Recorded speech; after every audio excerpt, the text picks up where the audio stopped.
पञ्चस्यच्युतमनेकविचित्रवीर्यं श्रीशङ्खचक्ररमणीयभुजग्रदेशं पीताम्बरं मकरकुण्डलनुपुरङ्गं ध्यायेति तं कपिवरं हृदि भावयामि। पञ्चस्यच्युतमनेकविचित्रवीर्यं श्रीशङ्खचक्ररमणीयभुजग्रदेशं पीताम्बरं मकरकुण्डलनुपुरङ्गं ध्यायेति तं कपिवरं हृदि भावयामि। पञ्चस्यच्युतमनेकविचित्रवीर्यं श्रीशङ्खचक्ररमणीयभुजग्रदेशं पीताम्बरं मकरकुण्डलनुपुरङ्गं ध्यायेति तं कपिवरं हृदि भावयामि। पञ्चस्यच्युतमनेकविचित्रवीर्यं श्रीशङ्खचक्ररमणीयभुजग्रदेशं पीताम्बरं मकरकुण्डलनुपुरङ्गं ध्यायेति तं कपिवरं हृदि भावयामि।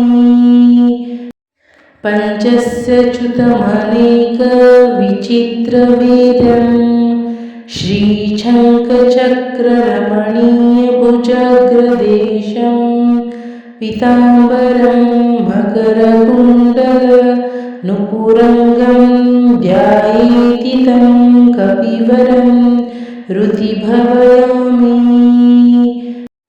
पञ्चस्यच्युतमनेकविचित्रवीर्यं श्रीशङ्खचक्ररमणीयभुजग्रदेशं पीताम्बरं मकरकुण्डलनुपुरङ्गं ध्यायेति तं कपिवरं हृदि भावयामि। पञ्चस्यच्युतमनेकविचित्रवीर्यं श्रीशङ्खचक्ररमणीयभुजग्रदेशं पीताम्बरं मकरकुण्डलनुपुरङ्गं ध्यायेति तं कपिवरं हृदि भावयामि। पञ्चस्यच्युतमनेकविचित्रवीर्यं श्रीशङ्खचक्ररमणीयभुजग्रदेशं पीताम्बरं मकरकुण्डलनुपुरङ्गं ध्यायेति तं कपिवरं हृदि भावयामि। पञ्चस्यच्युतमनेकविचित्रवीर्यं श्रीशङ्खचक्ररमणीयभुजग्रदेशं पीताम्बरं मकरकुण्डलनुपुरङ्गं ध्यायेति तं कपिवरं हृदि भावयामि।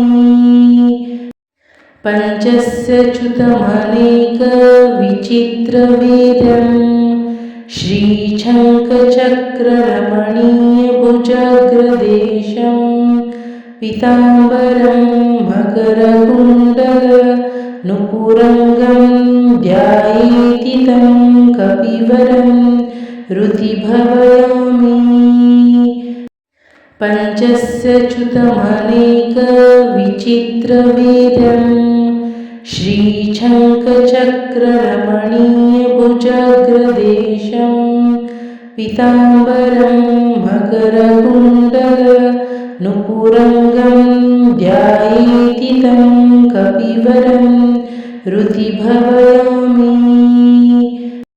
पञ्चस्यच्युतमनेकविचित्रवीर्यं श्रीशङ्खचक्ररमणीयभुजग्रदेशं पीताम्बरं मकरकुण्डलनुपुरङ्गं ध्यायेति तं कपिवरं हृदि भावयामि। पञ्चस्य च्युतमनेकविचित्रवीर्यम् श्रीशङ्खचक्ररमणीयभुजग्रदेशं पीताम्बरं मकरकुण्डलनुपुरङ्गं ध्यायेति तं कपिवरं हृदि भावयामि।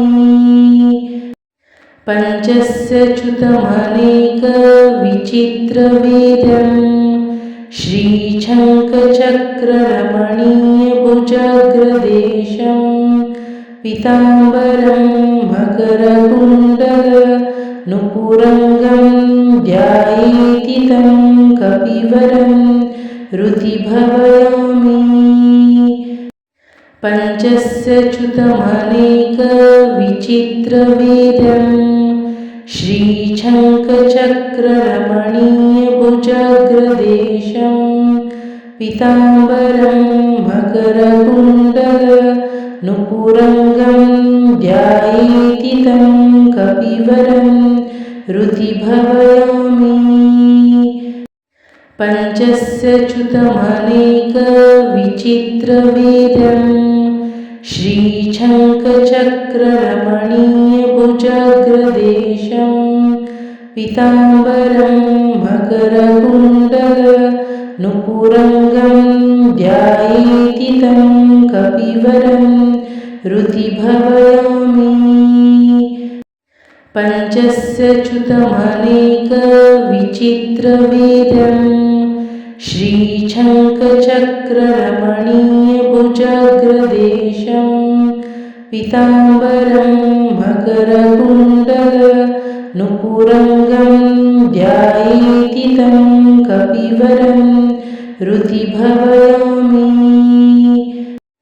पञ्चस्य च्युतमनेकविचित्रवीर्यम् श्रीशङ्खचक्ररमणीयभुजग्रदेशं पीताम्बरं मकरकुण्डलनुपुरङ्गं ध्यायेति तं कपिवरं हृदि भावयामि। पञ्चस्य च्युतमनेकविचित्रवीर्यम् श्रीशङ्खचक्ररमणीयभुजग्रदेशं पीताम्बरं मकरकुण्डलनुपुरङ्गं ध्यायेति तं कपिवरं हृदि भावयामि। पञ्चस्य च्युतमनेकविचित्रवीर्यम् श्रीशङ्खचक्ररमणीयभुजग्रदेशं पीताम्बरं मकरकुण्डलनुपुरङ्गं ध्यायेति तं कपिवरं हृदि भावयामि। पञ्चस्य च्युतमनेकविचित्रवीर्यम् श्रीशङ्खचक्ररमणीयभुजग्रदेशं पीताम्बरं मकरकुण्डलनुपुरङ्गं ध्यायेति तं कपिवरं हृदि भावयामि। पञ्चस्य च्युतमनेकविचित्रवीर्यम् श्रीशङ्खचक्ररमणीयभुजग्रदेशं पीताम्बरं मकरकुण्डलनुपुरङ्गं ध्यायेति तं कपिवरं हृदि भावयामि। पञ्चस्य च्युतमनेकविचित्रवीर्यम् श्रीशङ्खचक्ररमणीयभुजग्रदेशं पीताम्बरं मकरकुण्डलनुपुरङ्गं ध्यायेति तं कपिवरं हृदि भावयामि। पञ्चस्य च्युतमनेकविचित्रवीर्यम् श्रीशङ्खचक्ररमणीयभुजग्रदेशं पीताम्बरं मकरकुण्डलनुपुरङ्गं ध्यायेति तं कपिवरं हृदि भावयामि। पञ्चस्य च्युतमनेकविचित्रवीर्यं श्रीशङ्खचक्ररमणीयभुजग्रदेशं पीताम्बरं मकरकुण्डलनुपुरङ्गं ध्यायेति तं कपिवरं हृदि भावयामि। पञ्चस्य च्युतमनेकविचित्रवीर्यं श्रीशङ्खचक्ररमणीयभुजग्रदेशं पीताम्बरं मकरकुण्डलनुपुरङ्गं ध्यायेति तं कपिवरं हृदि भावयामि। पञ्चस्य च्युतमनेकविचित्रवीर्यं श्रीशङ्खचक्ररमणीयभुजग्रदेशं पीताम्बरं मकरकुण्डलनुपुरङ्गं ध्यायेति तं कपिवरं हृदि भावयामि। पञ्चस्य च्युतमनेकविचित्रवीर्यं श्रीशङ्खचक्ररमणीयभुजग्रदेशं पीताम्बरं मकरकुण्डलनुपुरङ्गं ध्यायेति तं कपिवरं हृदि भावयामि। पञ्चस्य च्युतमनेकविचित्रवीर्यं श्रीशङ्खचक्ररमणीयभुजग्रदेशं पीताम्बरं मकरकुण्डलनुपुरङ्गं ध्यायेति तं कपिवरं हृदि भावयामि। पञ्चस्य च्युतमनेकविचित्रवीर्यं श्रीशङ्खचक्ररमणीयभुजग्रदेशं पीताम्बरं मकरकुण्डलनुपुरङ्गं ध्यायेति तं कपिवरं हृदि भावयामि। पञ्चस्य च्युतमनेकविचित्रवीर्यं श्रीशङ्खचक्ररमणीयभुजग्रदेशं पीताम्बरं मकरकुण्डलनुपुरङ्गं ध्यायेति तं कपिवरं हृदि भावयामि। पञ्चस्य च्युतमनेकविचित्रवीर्यं श्रीशङ्खचक्ररमणीयभुजग्रदेशं पीताम्बरं मकरकुण्डलनुपुरङ्गं ध्यायेति तं कपिवरं हृदि भावयामि। पञ्चस्य च्युतमनेकविचित्रवीर्यं श्रीशङ्खचक्ररमणीयभुजग्रदेशं पीताम्बरं मकरकुण्डलनुपुरङ्गं ध्यायेति तं कपिवरं हृदि भावयामि। पञ्चस्य च्युतमनेकविचित्रवीर्यं श्रीशङ्खचक्ररमणीयभुजग्रदेशं पीताम्बरं मकरकुण्डलनुपुरङ्गं ध्यायेति तं कपिवरं हृदि भावयामि। पञ्चस्य च्युतमनेकविचित्रवीर्यं श्रीशङ्खचक्ररमणीयभुजग्रदेशं पीताम्बरं मकरकुण्डलनुपुरङ्गं ध्यायेति तं कपिवरं हृदि भावयामि।